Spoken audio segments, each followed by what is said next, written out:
ముందుగా లక్ష్మణ్ గారు నమస్కారం. నమస్తే సార్. లక్ష్మణ్ గారు, నేను నాతో పాటు చదువుకొని అమెరికాలో ఉన్న ఒక కుటుంబం కూడా ఈషా ఫౌండేషన్ తరపున అక్కడికి వెళ్ళున్నారు. నిన్న ఉదయం వాళ్ళు నాకు టచ్లోకి వచ్చారు, ఆ ప్రాంతాన్ని దాటామని. కానీ ఇవాళ నేను ట్రై చేస్తుంటే అతను అక్కడి నుంచి లైవ్లో తీసుకుందాం అనుకున్నాం, కానీ దొరకని పరిస్థితి.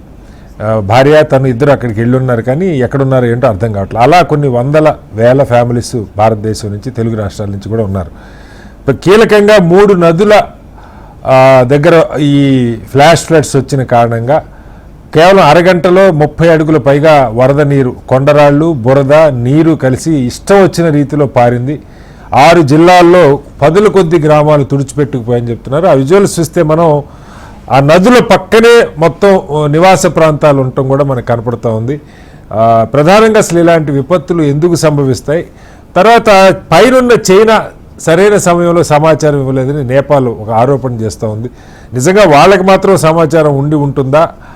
ఇప్పుడైతే వాళ్ళు సమాచారం ఇస్తున్నారు. ఈరోజు అయితే మరి కాసేపట్లో 5 రెట్ల తీవ్రత వస్తుందని చెప్తున్నారు. ఏంటి బ్రాడ్గా యాజ్ ఎ డిజాస్టర్ ఎక్స్పర్ట్ అసలు ఇలాంటివి ఎందుకు సంభవిస్తాయి? ఇది బేసిక్గా ఈ యొక్క క్లౌడ్ అనేది తక్కువ హైట్ లో మొబిలిటీ అవ్వడము, దానికి తగ్గట్టుగా ఈ యొక్క ఎయిర్ ప్రెషర్ తక్కువ హైట్ లో క్లౌడ్ ని స్ట్రైక్ చేయడము, తర్వాత అక్కడున్న హ్యూమిడిటీ గానీ టెంపరేచర్ గానీ దాని యొక్క ఇంపాక్ట్ వలన ఒక్కసారిగా అది క్లౌడ్ యొక్క డిసెన్షన్ అనేది మెల్టింగ్ ఫామ్ లోకి రావడము ఒక రీజన్ అండి. రెండోది ఈ యొక్క టెరైన్ కండిషన్, టోపోగ్రఫిక్ కండిషన్ ప్రకారము 3 నదుల్లోకి జాయిన్ అవుతున్న వర్షపు నీరు దానికి తగిన హైడ్రాలిక్ జంప్ ఉండే పాసిఫైర్స్ ని మనము కరెక్ట్ గా డిజైన్ చేసుకొని యొక్క సిస్టమ్ వల్ల కూడా ఇదొక ప్రాబ్లం వస్తుందండి. ఎందుకంటే టెరైన్ మ్యాపింగ్ సరిగ్గా చేసుకుంటే వాటర్ మొబిలిటీ ఎక్కడెక్కడ సర్జ్ అనేది వస్తుంది, ఆ సర్జ్ వచ్చిన చోట కొద్దిగా డీపర్ ఎస్కలేషన్ చేసుకొని దాన్ని ఒక డీపర్ వెల్ ఫామ్ లో చేసుకుంటే ఏమవుతుందంటే ఆ ప్రెజర్ తగ్గుద్ది. అప్పుడు ఫ్లాష్ అనేది కొంచెం టైం ఇస్తారు మనకి. అది లేకపోవడము రెండో రీజన్ గా చూస్తాము.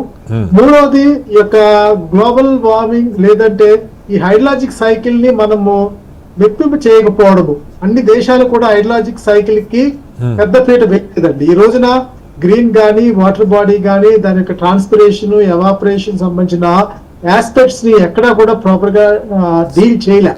దానికి ఇంపాక్ట్ యొక్క ఇంటర్నేషనల్ లెవెల్లో కూడా ఈ ప్రాబ్లం వచ్చింది. వీటన్నిటిని బట్టి మనం చూసేది ఏంటంటే ఇంటర్నేషనల్ వాటర్ నెట్వర్కింగ్ లో ఎక్కడెక్కడ బ్లాక్ స్పాట్స్ ఉన్నాయి. ఇప్పుడు చూస్తే ఈ యొక్క హిమాలయాల దగ్గర నుంచి ఉన్న బ్లాక్ స్పాట్స్ ఇప్పుడు ఎక్కడైతే క్లౌడ్ డీపర్ బర్స్ట్ గా బయటకు వచ్చిందో, అదే విధంగా ఎక్కడైతే మనకి ఈ యొక్క 3 నదుల ఈ యొక్క అనుసంధానంలో జరుగుతున్న ఈ యొక్క టెరైన్ డిఫరెన్షియల్స్ ఉన్నాయో అవన్నీ బ్లాక్ స్పాట్స్ గా తీసుకుని ఒక ఇంటర్నేషనల్ నెట్వర్కింగ్ వాటర్ మొబిలిటీ చేసుకుంటూ ముందుకెళ్లే పని అయితే ప్రాబ్లం సాల్వ్ అవుద్ది. ఇది ఖచ్చితంగా సాల్వబుల్ ప్రాబ్లం. అయితే మనకి ఎర్లీ వార్నింగ్ లేదు అంటే అది మన సైంటిస్టుల యొక్క డెఫిషియన్సీ కింద మనం పరిగణించాలి. ఎందుకంటే ఇది రెగ్యులర్ గా రికరింగ్ గా జరుగుతున్న డిజాస్టర్. పక్క దేశంలో జరిగిన ఇంపాక్ట్ వలన మనకి వాళ్ళు వార్న్ చేయలేదు కాబట్టి మేము దెబ్బతిన్నాం అనేది కూడా సరైన పదం కాదండి. ఎందుకంటే అది ఖచ్చితంగా ఏ దేశానికి సంబంధించిన అంశము, ఏ దేశానికి సంబంధించిన డిజాస్టర్ ని వాళ్ళు డీల్ చేయాలా, తగ్గ టెక్నాలజీని ఇంప్లిమెంట్ చేసుకోవడం నా ఉద్దేశం. అయితే పాయింట్ ఏంటి, గ్లేషియర్స్ అంటున్నారు సార్. ఇక్కడ ఆ గ్లేషియర్స్ బద్దలైపోయినాయి అని చెప్తున్నారు. ఒక్క చుక్క వర్షం లేదు లక్ష్మణ్ గారు, అక్కడ ఆ ప్రాంతంలో ఎక్కడ ఒక్క చుక్క వర్షం లేదు. సడన్ గా పైనుంచి ఒక ఉప్పిన సునామీ లాగా నదుల్లో 30 అడుగుల జనం, మనం విజువల్స్ చూస్తే అసలు బితావహంగా ఉన్న పరిస్థితి సార్. పరిగెత్తుకుంటూ వెళ్తున్నారు. ఆ నది నుంచి ఎంత దూరం ఎంత ఎత్తుకెళ్తే సేఫ్ అన్న రీతిలో వాళ్ళు ఉన్నారు. మొత్తం కూడా సార్ మనం విజువల్స్లో నది పక్కనే నివాస ప్రాంతాలు, నదిని ఆనుకొని ఆ నివాస ప్రాంతాల్లోనే అంత కొండ ప్రాంతం, తర్వాత మంచు కొండలు ఉండే ప్రాంతం, ఆ మంచు కూడా కరిగిందని చెప్తున్నారు. ప్రధానంగా ఈ గ్లేషియర్స్ బద్దలు కావటం ఏంటి అంటే ఇది బేసిక్ గా ఈ temperature differentials, uneven and unexpected air blow ఒక ఇంపాక్ట్ వల్ల క్లౌడ్స్ దాని పక్కన ఉన్న యొక్క మంచు సంబంధించిన ఈ యొక్క రేఖలు గానీ ఇవన్నీ కూడా ఒక్కసారిగా మెల్ట్ అయిపోయినాయండి.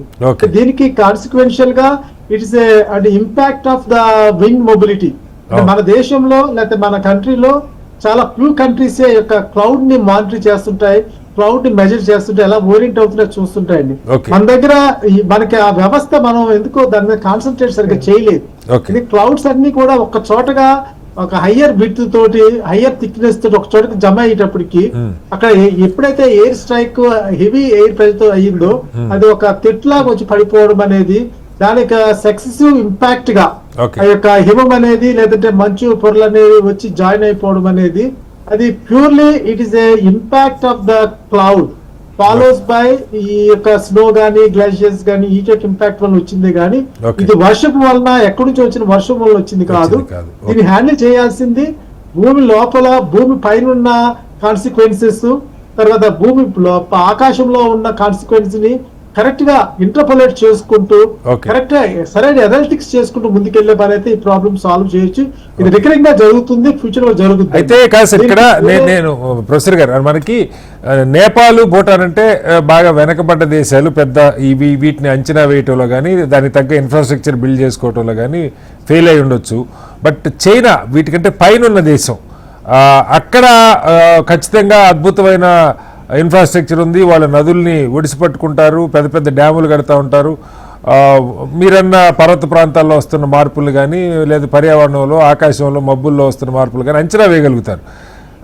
మరి అది ఆ వరద కిందకు వస్తుంది అన్నది చైనా కూడా అంచనా వేయలేకపోయిందని అనుకోవచ్చు. అది ఇలాంటి వాటిని చైనాలో అంటే మీకు కొంత ఐడియా ఉండుండొచ్చు అక్కడ. అదే సార్ నా క్వశ్చన్, చైనా కూడా అంచనా వేయలేకుండా వచ్చింది అనుకోవాలా? అంటే ఇది డిజాస్టర్ కాబట్టి ఇది టైమ్ తర్వాత స్పేస్ అనేది ఎవరు కూడా దీన్ని కమాండ్ చేయలేరండి. ఎందుకంటే ఈ యొక్క క్లౌడ్ మొబిలిటీస్ ఎక్కడైతే అగ్లామరేట్ అయినాయో ఎక్కడైతే కంటెంట్స్ అవడానికి అనుగుణమైన ప్రెషర్ గానీ టెంపరేచర్ గానీ టచ్ అయ్యిందో, ఎందుకంటే రేడియేషన్ యొక్క ఇంపాక్ట్ ఉంటుంది హిల్స్ నుంచి, అది ఆ ఏరియా నుంచి సడన్ గా ఒక్కసారిగా పడిపోయిన వ్యవస్థ అండి. అంటే ఒక తేనె పట్టు ఏ విధంగా జారి కింద పడుద్దో ఆ విధంగా జారి పడిపోయింది మొత్తం. ఒక్కసారిగా పడడం వల్ల వచ్చిన ఇంపాక్ట్ చైనా వాళ్ళు మానిటర్ చేసుకుంటుంటారు, మెజరింగ్ చేసుకుంటుంటారు, కానీ అది వాళ్ళ ఏరియా నుంచి వచ్చే అనేదానికన్నా ఇది కాన్సిక్వెన్షియల్ గా సడన్ గా డెవలప్ అయిన సిచ్యువేషన్ అండి. ఓకే సార్, మళ్ళీ వస్తాను సార్ మీ దగ్గరికి.